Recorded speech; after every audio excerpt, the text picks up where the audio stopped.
Jesus morreu por todos ou somente por alguns? A expiação de Cristo é limitada somente aos eleitos, aquele que ele salvou, ou para toda a humanidade? Vamos ver isso agora aqui no debate da Musical FM, onde cada pastor vai defender uma posição. Comentar um pouco desse assunto que divide aí muitas opiniões. Pastor Walter, Cristo morreu por todos ou apenas pelos eleitos? O que o senhor vai defender nesse debate? Que Cristo morreu apenas por aqueles que lhe pertencem, né? Nós, como eu disse, nós estamos comemorando os 507 anos da Reforma Protestante. E os marcos da Reforma Protestante é somente a Escritura, somente a graça, somente a fé, somente Cristo e glória somente a Deus.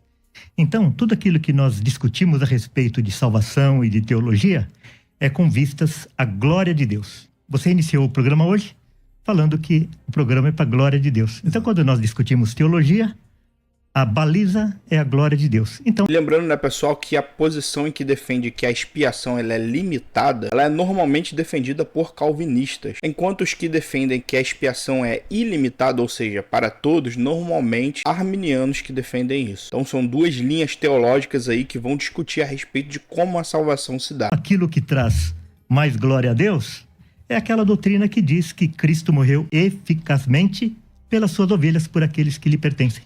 Ok. Pastor Marcelo Oliveira, inicialmente aqui um tempo menor, depois a gente vai teologar com mais calma. E aí, você defende que Jesus morreu pelos eleitos ou por todos os seres humanos, todos os pecadores? Muito obrigado, pastor César. Eu defendo aqui o texto áureo da Bíblia, não é? O texto áureo da Bíblia diz claramente que Deus amou o mundo de tal maneira que deu seu Filho unigênito para todo aquele que nele crê, não pereça, mas tenha a vida eterna. Então, eu defendo aqui que Deus amou todos incondicionalmente, porque Ele é todo amor. Ele não é apenas todo soberano, Ele não é apenas a justiça, Ele é um Deus de amor. Então já ficou claro aqui, né, o que cada um vai defender. Então deixa aí nos comentários o que você acha. Só para deixar claro aqui, pessoal, a minha visão teológica é calvinista. Então muito provavelmente eu vá concordar aqui com o pastor Walter, mas nada impede aqui de analisar o que o outro pastor também vai trazer. E se ele falar algo que eu entendo ser biblicamente correto, eu vou concordar. Enquanto a gente vai assistindo aqui, eu vou tomando meu cafezinho, assim como o César tá tomando ali. Então vamos pro debate. Então o amor de Deus alcança todos, de todas as tribos, raças, nações e línguas. Bom, eu volto aqui então agora com o pastor Walter para desenvolver melhor então aí sua ideia, baseado em que o senhor se baseia para entender que Jesus morreu apenas pelos eleitos, pastor Walter. Porque Ele é Deus, a sua morte é eficaz, a sua morte é completa, a sua morte é perfeita. Eu concordo com o texto aí de João 3,16, que Ele deu a sua vida por aqueles que creem. Logicamente que aqueles que creem são aqueles que recebem a fé dele, então Ele dá fé apenas àqueles pelos quais Ele morreu. Eu só não concordo com a conclusão que o pastor fez, porque pela conclusão que o pastor fez, nos levaria ao universalismo. Por quê? Se Deus é Deus, se Ele é todo poderoso, se Ele é todo onisciente, se Ele é Deus, tem todos os atributos de Deus, tem todo o poder de Deus, se Cristo morresse por todos e Ele ama todos indistintamente, logicamente que isso levaria ao universalismo. E nós testemunhamos através da palavra de Deus. E aquilo que nós testemunhamos diariamente, que não são todos aqueles que são salvos, porque nós lidamos todos os dias com pessoas que odeiam a Cristo, que odeiam a Deus. Isso realmente é um problema, pessoal, daqueles que defendem que Cristo morreu por todos. Muitos acabam caindo no universalismo, que significa que Jesus aí vai salvar todo mundo, como se todo mundo fosse para o céu. Basicamente é isso. Mas a gente sabe biblicamente que não funciona dessa forma. Não estou dizendo que é isso que o outro pastor ali vai defender ou está defendendo. Mas muitos que defendem o lado em que Jesus morreu por todos, muitas vezes acabam caindo nesse erro. E a palavra de Deus deixa clara que a salvação não é para todos. Inclusive, Jesus vai falar que a porta é estreita e poucos entram por essa porta. E, logicamente, essas pessoas não são salvas. Então, nós estaríamos falando de outro evangelho nós estaríamos falando de outro Cristo, de outro Deus, se nós acreditássemos que Cristo morreu por todos, mas esses todos não seriam salvos. Na realidade, Cristo morreu por todos. Todos quem? Todos aqueles que foram eleitos, todos aqueles que ele recebeu do seu Pai. Ok, pastor Marcelo. Bom, jamais vou defender aqui o universalismo, né? Até porque a Bíblia diz, querido pastor Walter, Apocalipse 5 e o verso de número 9, entoava um novo cântico dizendo: digno é de tomar o livro, de abrir os selos, porque fostes morto e com o teu sangue comprastes para Deus os que procedem de toda a tribo, de toda a língua, de todo o povo e de toda a nação. A grande questão aqui, pastor Walter, é o Senhor provar para mim, especialmente no texto de João 3,16, que a palavra cosmos ali significa eleito. Nós não temos um dicionário no mundo que a palavra mundo é o mundo dos eleitos, não é? Eu acho bem difícil o senhor apresentar um texto aqui, quando a Bíblia diz que Deus amou o mundo de tal maneira que a palavra mundo ali, o senhor sabe, é cosmos, significa o mundo dos eleitos. Aliás, não há um texto bíblico que possa ser apresentado no Novo Testamento com a palavra eclectos, né? A palavra eleitos no grego é eclectos. Nós defendemos aqui que o alcance da salvação de Cristo abrange a todos indistintamente, não é? Nós não temos um texto no Novo Testamento que Jesus morreu pelos eleitos. Pelo contrário, não é? Nós temos vários textos, por exemplo, quero citar outro aqui, ó, Atos, capítulo de número 17. Na verdade, pessoal, existem sim várias passagens que, ao meu ver, deixam claro isso. Não são poucas, são muitas. Por exemplo, Mateus 20, 28 vai dizer assim: tal como o Filho do Homem, que não veio para ser servido, mas para servir e dar a sua vida em resgate de muitos. E várias passagens repetem isso, ou seja, não de todos. O próprio João 3,16 que ele citou vai dizer que para que todo aquele que nele crê não pereça, ou seja, a salvação é para os que creem, não para todo mundo. João 17,9, que vai mostrar a oração de Jesus, vai dizer assim: é por eles que eu rogo, não rogo pelo mundo, mas por aqueles que me deste. Jesus está falando com o Pai, porque são teus. Não rogo somente por este, mas também por aqueles que vierem a crer em mim por intermédio da sua palavra. Essas e várias outras passagens deixam claro que a salvação é somente para os eleitos. O verso de número 30, Paulo no seu sermão do Areópago, não é? Olha o que ele diz: ora, Deus não levou em conta os tempos da ignorância, agora, porém, notifica a todos os homens, não aos eleitos, a todos os homens que em toda parte se arrependam. Então, o convite da salvação é um convite ilimitado. Agora, é lógico que na aplicação da salvação é para aqueles que creem, não é? Não vou cometer aqui uma ilação exegética de dizer que todos serão salvos. Não, porque na sua aplicação é para aquele que crê. Então, aquele que crê em Cristo, que confessa que Jesus é o Senhor, este será salvo. Ok. Pastor Walter. Bem, logicamente que lá o texto que o pastor leu de Apocalipse, ele só referenda aquilo que eu disse a respeito de que Cristo morreu pelos seus eleitos, porque ela não diz que todas as pessoas de todas as tribos, todas as pessoas de todas as línguas, de todas as raças, todas as pessoas de todas as raças. Lá o texto não está dizendo. Esse texto aí, ele corrobora com aquele princípio de que Deus não faz acepção de pessoas. Então, como Deus não faz acepção de pessoas, entre todos os escolhidos de Deus, há judeus, há gregos, há americanos, há alemães, há indígenas, há brasileiros.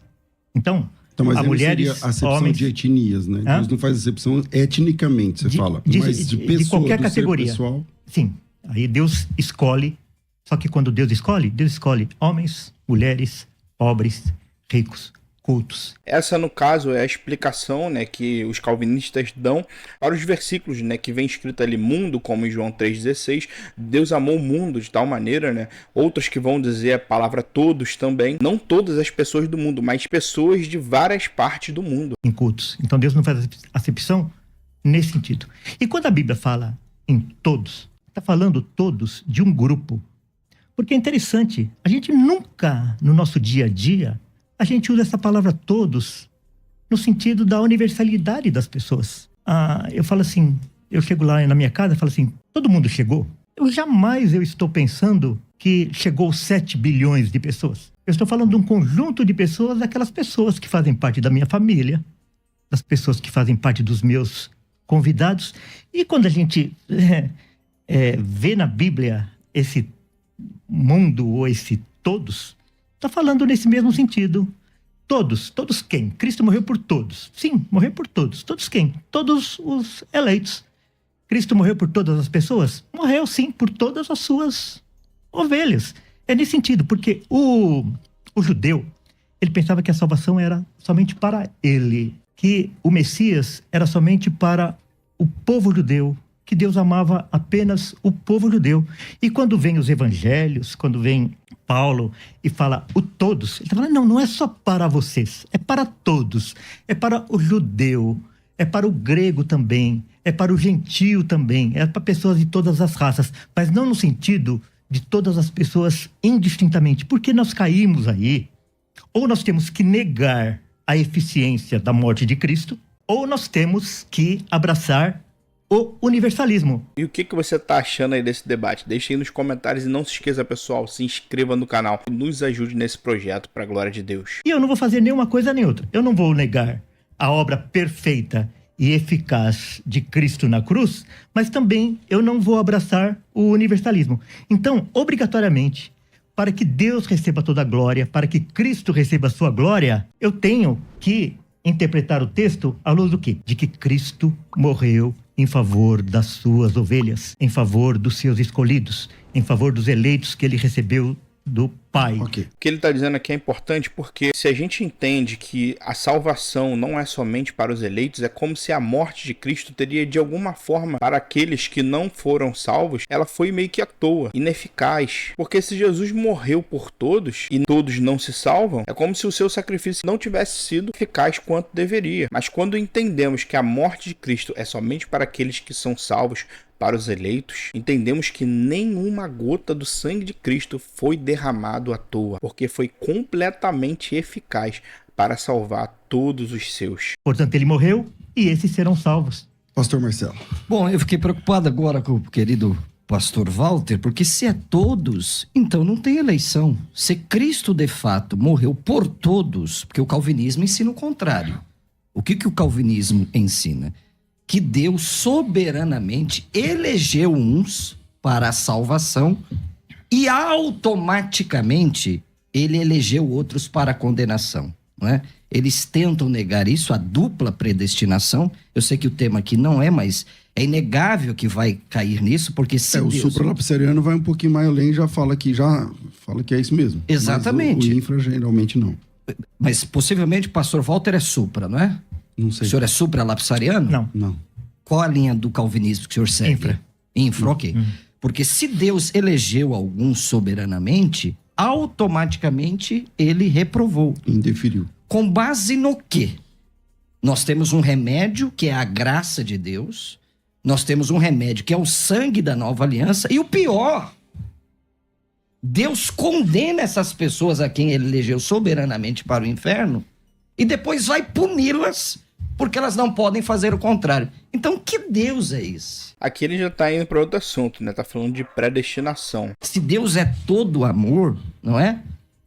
Que isso quase não é falado nas institutas de Calvino. Calvino quase não fala no amor de Deus, só fala na soberania de Deus. Quer dizer, nós temos um remédio que é a graça, nós temos um remédio que é o sacrifício vicário substitutivo de Cristo, mas Deus priva esse remédio para essas pessoas e depois pune-as porque elas não podem fazer o contrário. Então, que Deus é esse? E essa é uma leitura errada, né, do calvinismo. Não é? Se Deus é todo amor, Se Deus é todo benevolente, né? Nós não temos partes em Deus, né? Deus é soberano, ele é, mas ele é todo amoroso. Deus é justo, ele é, mas ele é todo misericordioso. Então, se enfatiza alguns atributos de Deus em detrimento de outros. Por exemplo, o pastor Walter não conseguiu me responder aqui. O mundo. Onde no Novo Testamento o mundo é o mundo dos eleitos, gente? Nós não temos um texto bíblico para provar isso. Que o mundo, cosmos, a palavra ali é cosmos, é o sentido universal. Agora, é fato que a salvação é aplicada àqueles que creem. Ok, pastor Walter. Duas coisas. Primeiro, que eu não falei que ele morreu por todos.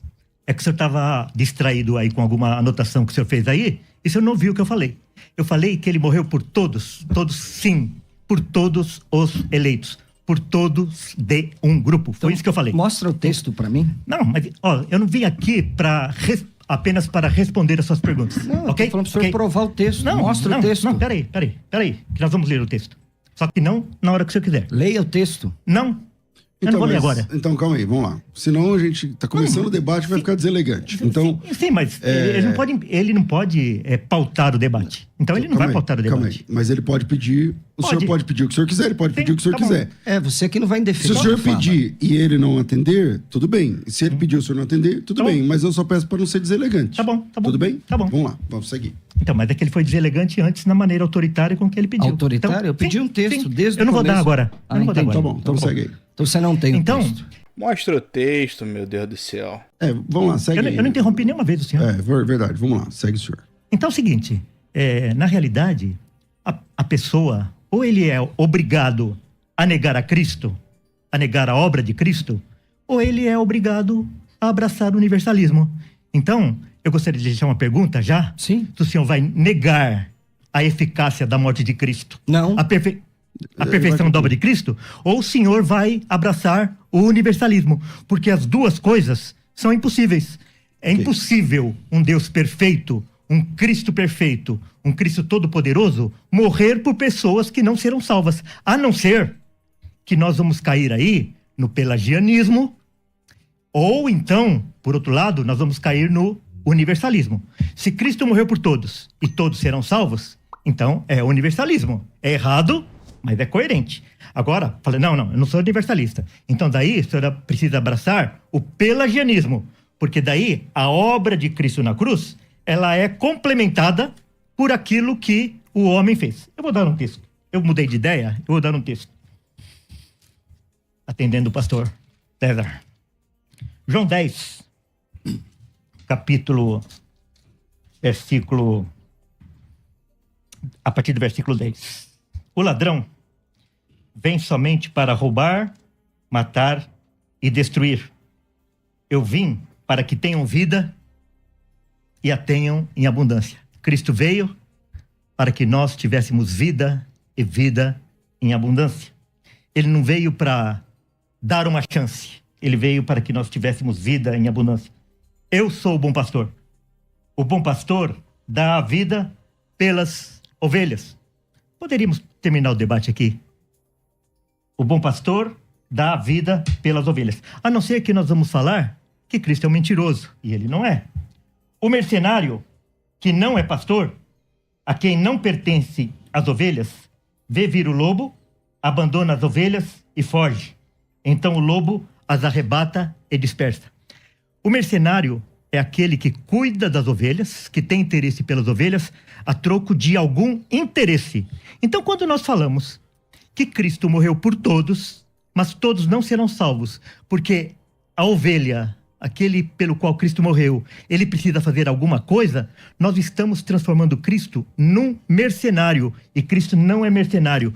Cristo não deu a sua vida em troca de nada que o homem pudesse fazer. Ok. O Evangelho de João, eu acho que é um dos que mais mostra Jesus falando que de fato morreu somente pelos eleitos, como uma passagem que eu li aqui anteriormente. Então vamos continuar aqui no debate, né, pessoal? O negócio começou aqui a ficar quente. Vamos ver aqui o que mais eles vão falar. Pastor Marcelo.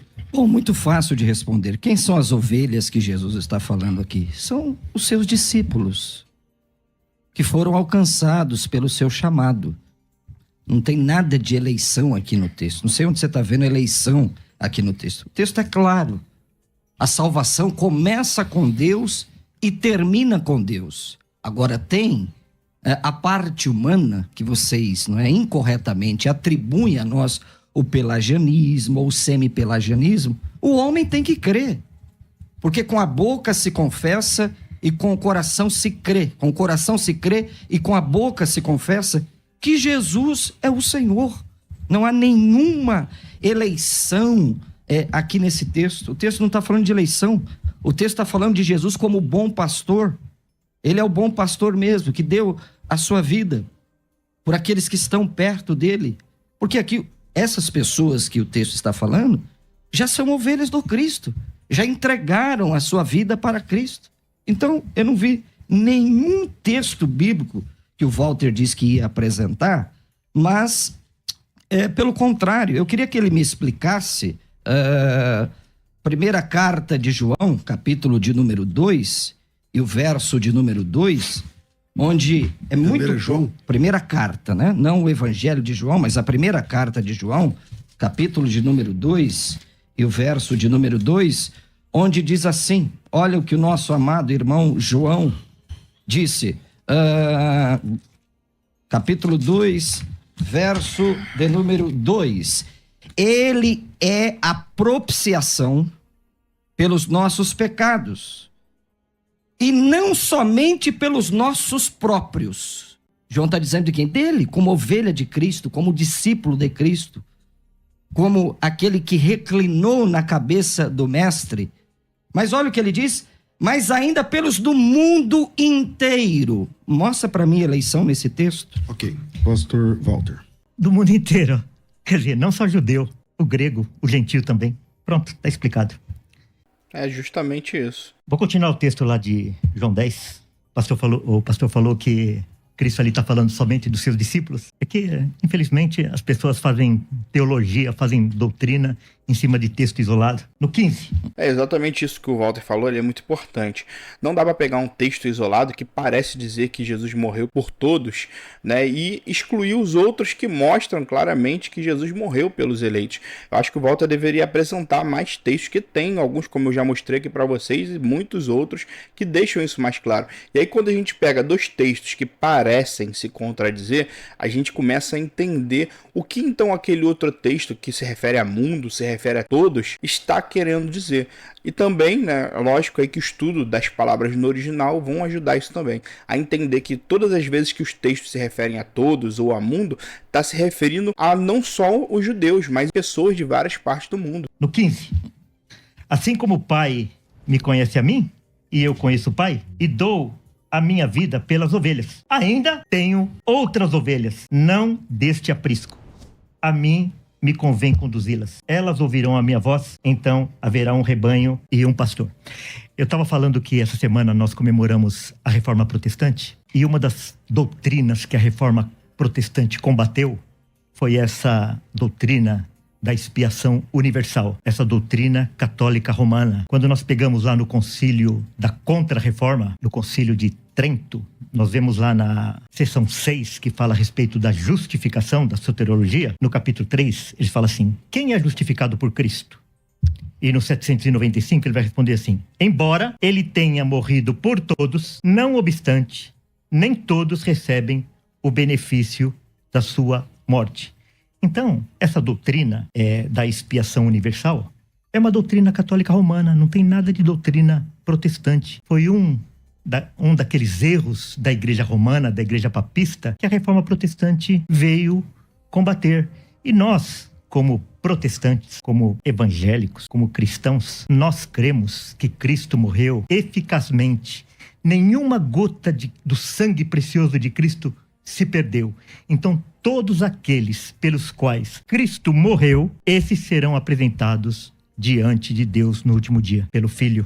Pastor Marcelo. Bom, nós não somos católicos, muito menos papistas. Eu sou bíblico, não é? A dupla predestinação, se o Walter não sabia, começa com Agostinho, viu, seu Walter Regiane?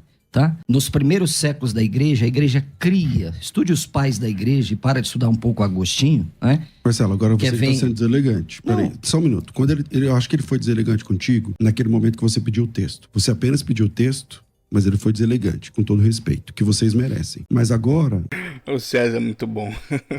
ele apenas tratou aqui Sim. do assunto sem te ofender, mas você está sendo deselegante, descortês. Então, me perdoe então, Amém? pastor Então, César. ok. É porque senão a gente não vai conseguir. Vamos levar o debate no campo das ideias. Não, eu tô César, levando. César, agora Ok. é o seguinte, por mim não tem problema nenhum, viu? Eu quero dizer que não tem problema nenhum. O debate sempre acaba Mas trazendo pela um palavra pouquinho tem, de... Varão. Não, tudo bem. Então tudo bem. vamos lá. Vamos sendo cortês um com o outro, Sim. que aí fica bom. Se alguém sair do tom, que não seja você, que não seja você, vamos pensar assim. Não, Tá bom, vamos em frente. Eu tô aqui no campo das ideias. Se eu falei muito, se eu falei alguma coisa, eu não tenho nenhum problema em mim. Vamos continuar aí, pessoal, que tá esquentando aqui o debate. É o que o Walter falou também, né? Realmente acaba em debate, os nervos ali acabam se aflorando, mas o César também tem razão. Como cristãos, tem que dar o exemplo, né? E ficar no campo das ideias e não atacar ou ser descortês ou algo do tipo. Desculpar aqui, pedir perdão, acho que não tem nenhum problema disso. Vamos lá.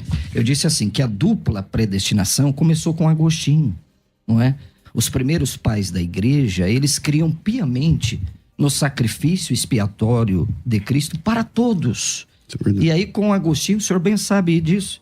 Aí com Agostinho, a igreja começa a se afastar disso e começa o caminho da dupla predestinação que eu estou insistindo aqui. Agora, quando nós lemos todo o Novo Testamento, João 3,16, que eu já apresentei aqui, onde mundo ali é o mundo dos eleitos, gente? Onde em Atos capítulo 17, verso 30, Paulo dizendo que Deus ordena a todos que se arrependam, a todos. E é todos sem exceção, não é todos apenas sem acepção. É todos sem exceção. O judeu, o gentil, o pagão, o rico, o pobre, é todos. Agora, na aplicação da salvação, é aquele que crê.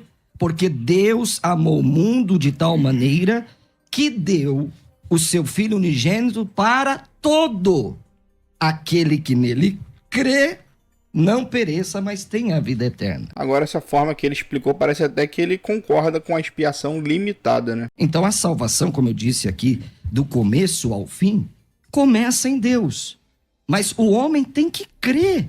E é Deus que habilita o coração do homem para crer. É a palavra de Deus que gera fé no coração do homem, então ele crê. Isso não há mérito nenhum. Por exemplo, se eu venho dar um presente para ti, cabe você ou não aceitar. Agora, você aceitando ou não, não faz de você merecedor ou não. É isso que Paulo diz claramente em Efésios capítulo 2, verso de número 8. Porque pela graça sois salvos por meio da fé. Então, é pela graça que nós obtemos a salvação, mas essa veio por onde? Por meio da fé. Então é claro esse texto, pastor César, não é? Mas o texto continua: isto não vem de vós, é dom de Deus, não por obras para que ninguém se glorie. Então, até a fé vem de Deus, né? Até porque Filipenses 2,13, se eu não me engano, vai dizer que tanto o querer e o efetuar vem do próprio Deus. Então, até para crer, precisamos que Deus nos habilite a isso. Então, nem a fé vem de nós. É claro esse texto de Efésios capítulo 2 e o verso de número 8. Já volto a palavra ao Walter, porque pela graça sois salvos, quer dizer, a salvação é graça de Deus na nossa vida, mediante a fé. E isso não vem de vós, é dom de Deus. Ok. Pastor Walter.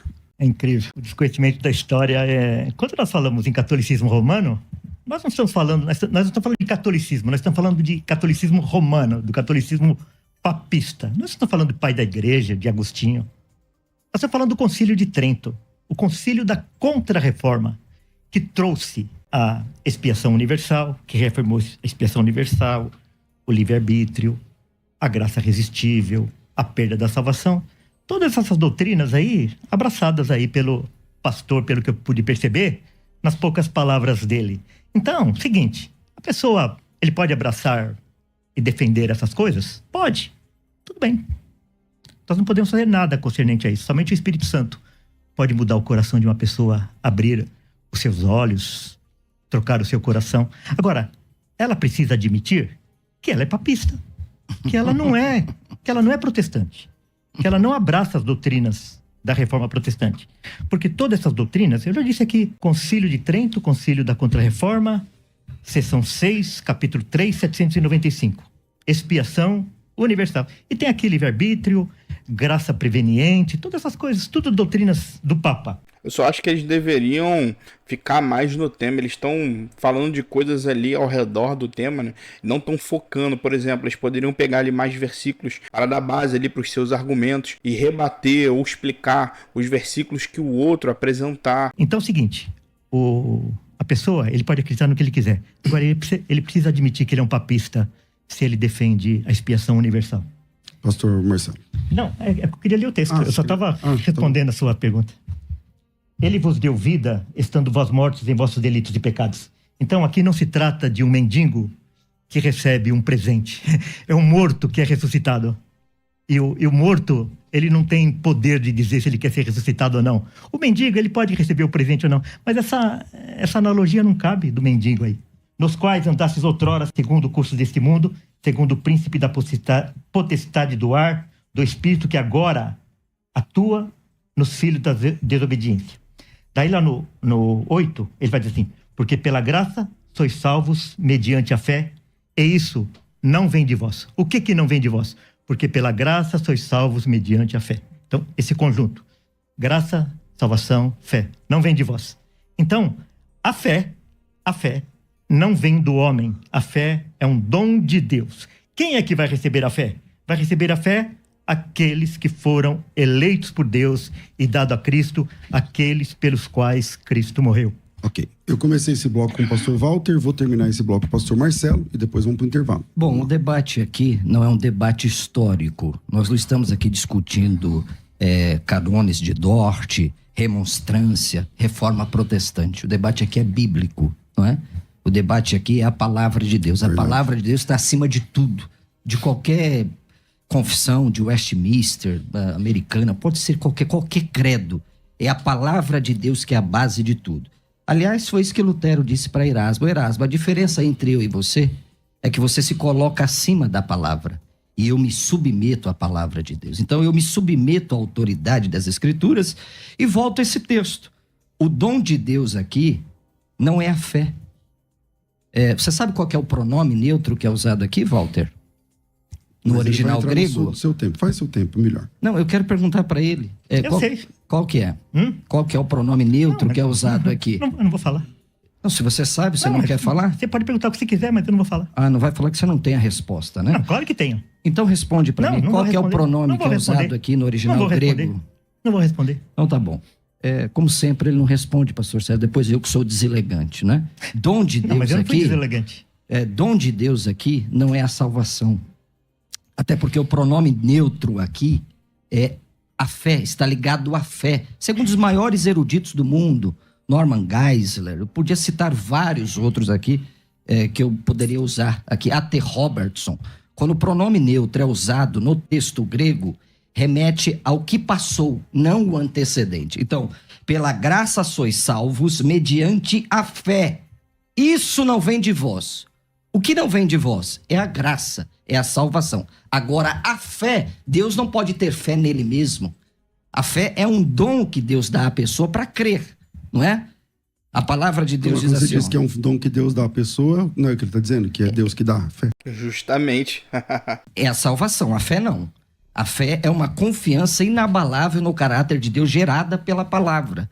Porque ele disse aqui que a fé é Deus que dá, não é Deus que dá. Eu acho meio confuso o que ele tá falando. Parece que ele embola, né, os pensamentos, porque normalmente alguns acreditam como? Que nessa passagem, né, quer dizer que o dom ali que Deus dá é a graça, mas a fé o homem tem e ele consegue crer por si só. Só que isso é problemático porque a própria palavra vai dizer, em próprio Efésios 2, que nós estávamos mortos nos nossos delitos e pecados. Ou seja, não tínhamos capacidade nenhuma de crer antes de Cristo. E pensar que o homem por si só pode crer sem uma atuação de Deus é colocar um mérito na mão do homem. A fé é a pessoa que confia no Cristo por meio da palavra de Deus. O dom de Deus aqui é a salvação e não a fé.